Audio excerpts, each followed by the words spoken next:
In our previous video, we discussed about some property of triangle, that is angle sum property of triangle, in which all the angles are, the sum of all the angles of a triangle is 180 degree, and exterior angle property of a triangle. Now in this video we discuss some question related to the property of a triangle.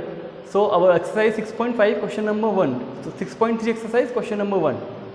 First question, a figure is given to you, and in this figure angle SPR is given 135 degree and TQS angle is given 110. एक angle आपको given है 110 degree और एक angle given है आपको 135 degree, and you have to find angle PRQ. PRQ angle find करना है. इस PRQ एंगल को मैंने नेमिंग दे दी एंगल X. इट मीन्स आपको एंगल X फाइंड करना है. अब PRQ एक ट्राइंगल बन रहा है. अगर ट्राइंगल बन रहा है तो हम ट्राइंगल की प्रॉपर्टीज को रिकॉल करेंगे. इट मीन्स 135 डिग्री जो एंगल है वो ट्राइंगल के एंगल के बाहर आ रहा है. इट मीन्स ये एक्सटीरियर एंगल है, और एक्सटीरियर एंगल किसके इक्वल होता है? इंटीरियर एंगल के अपोजिट एंगल के सम के इक्वल. इसका मतलब अगर मेरे को ये वाला एंगल मिल जाए, दैट इज एंगल PQR. अगर मैं PQR एंगल फाइंड कर लूँ तो मैं एक्सटीरियर एंगल प्रॉपर्टी से एंगल X फाइंड कर सकते हैं. तो एंगल PQR फाइंड करने के लिए 110 डिग्री गिवन है. 110 और PQR इन दोनों को सम करने पे 180 डिग्री आएगा, क्योंकि हम लीनियर पेयर फॉर्म कर रहे हैं. देयरफॉर एंगल PQR अगर आपको फाइंड करना है तो angle PQR is equals to 180 degree minus 110 degree, और रीजन लिखेंगे linear pair. This is because of linear pair. ये लीनियर पेयर बन रहा है. लीनियर पेयर पे इन दोनों एंगल का सम करने पे 180 डिग्री आएगा. इसीलिए अगर एंगल PQR की वैल्यू निकालनी है तो इसको कितने से माइनस करेंगे? 110 में से. 180 माइनस 110, 180 माइनस 110 कर दिया, दैट इज 70 डिग्री. तो ये कितना आ गया आपके पास? 70 डिग्री. नाउ अगर ये एंगल 70 डिग्री है, that is this angle is 70 degree. Okay, now इस ट्राइंगल के अंदर आप क्या लगा सकते हो?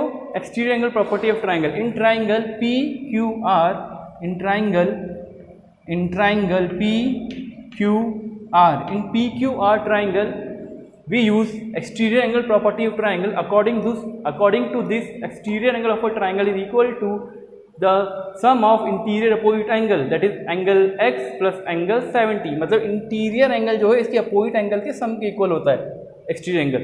That is 135 degree exterior angle is equal to 70 degree plus X by exterior angle property of triangle. Exterior angle property of triangle. Okay, now you have to find the value of x. x के साथ 70 degree plus हो रहा है. Equation के second तरफ ले जाएंगे तो क्या होगा? ट्रांसफर करेंगे तो minus. Therefore 135 minus 70 degree is equals to x. 135 में 70 को सब्ट्रैक्ट करेंगे, दैट इज 65. तो the value of x equals to 65. Now in our second question, again question number 3 is given. A figure is given to you, and in this AB line is parallel to DE. AB line DE के parallel है. अगर AB DE के parallel है तो इन दोनों को cut करने वाली line, that is AE line, ये कौन सी लाइन हो जाएगी? Transversal.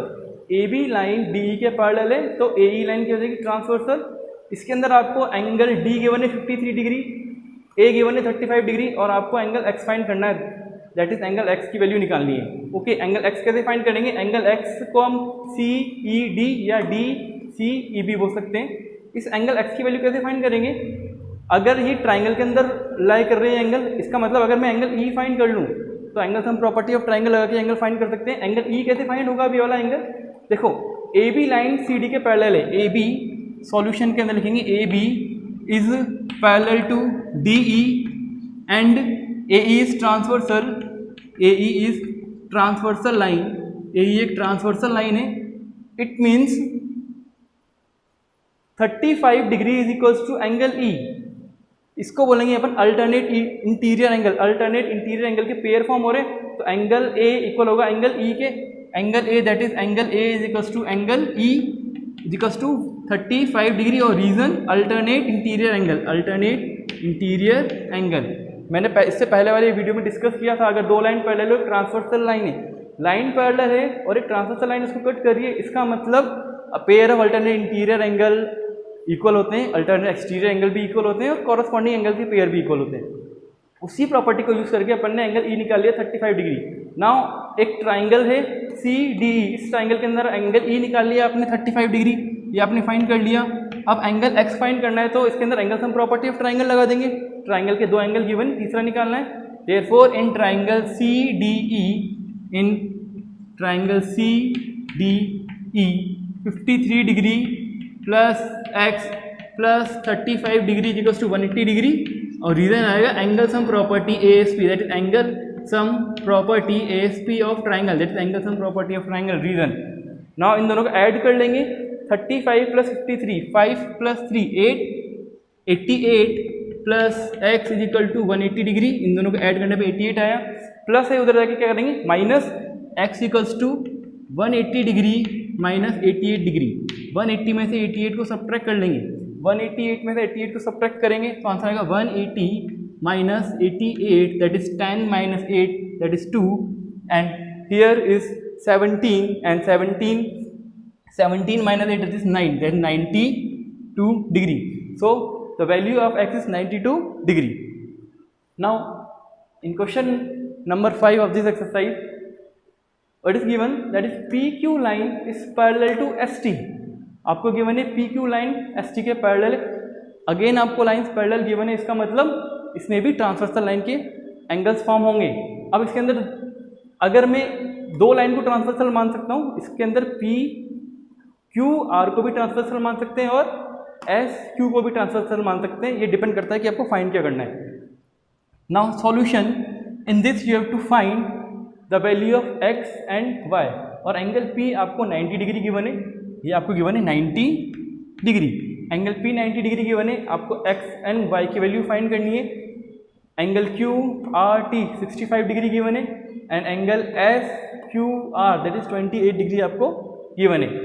Now x and y की वैल्यू फाइंड करनी है। अब एक्स एंड वाई की वैल्यू फाइंड करने के लिए P Q is parallel to S T, आपको गिवन है पी क्यू एस टी के पैरेलल है, and Q R is transversal, and Q R is transversal. Q R को आपने क्या माना है, ट्रांसवर्सल माना है।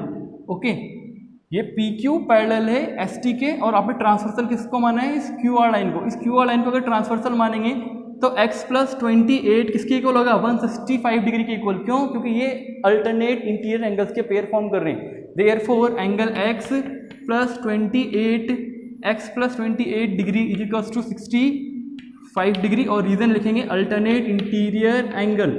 x प्लस 28 डिग्री मिला के 65 के इक्वल है, मतलब x प्लस 28 डिग्री, इन दोनों को सम करेंगे तो देखो ये वाला एंगल और 65 डिग्री दोनों क्या बन रहे हैं, अल्टरनेट इंटीरियर एंगल्स के पेयर बन रहे हैं ना। यहाँ से x की वैल्यू निकाल सकते हैं, x equals to 65 degree minus 28, 65 minus 28, 65 minus 28 कर लेंगे, that is 15 minus 8 7, and here that is 5 minus 2 that is 3, 37 degree. तो x की वैल्यू आ गई आपके पास 37 degree, x equals to 37, x की वैल्यू 37 आ गई है। Now you have to find the value of y, आपको इस y की वैल्यू फाइंड करनी है। इस y की वैल्यू फाइंड कैसे कर सकते हैं, अब देखो y पी एस क्यू एक ट्राइंगल बन रहा है, तो इस ट्राइंगल के अंदर एक एंगल 90 डिग्री गिवन है, y आपको फाइंड करना है, और x की वैल्यू आपने 37 फाइंड कर ली है, तो इसके अंदर angle sum property of triangle लगा सकते हैं, उससे हम फाइंड कर सकते हैं। Therefore in triangle P S Q by angle sum property of triangle, by ASP angle sum property of triangle. अब क्या सकते हैं, तीनों एंगल का सम 180 degree, that is 90 plus y plus x, और x की भी आप वैल्यू ऑलरेडी निकाल सकते हो 37 इज इक्वल टू 180 डिग्री, और reason angle sum property of triangle आपने ऑलरेडी लिख दिया है। 9 प्लस 37 इन दोनों को ऐड कर लेंगे तो आएगा 7 एंड 9 प्लस 12 127, तो y plus 127 degree is equals to 180 degree. y की वैल्यू निकालेंगे, y की वैल्यू होगी 180 डिग्री माइनस 127, 180 में से 180 minus 127, 180 degree minus 127, again 10 minus 7 3, इधर बता 7 में से 2 5, 53, तो y की वैल्यू होगी 53 डिग्री। हेंस आपको यही फाइंड करना था क्वेश्चन में, x और y की वैल्यू, तो x की वैल्यू निकाल दी 37 एंड y की वैल्यू निकाल दी हमने 53 degree. I hope you understand this type of question which is related two angles and property of triangle. I hope you understand this video, thank you.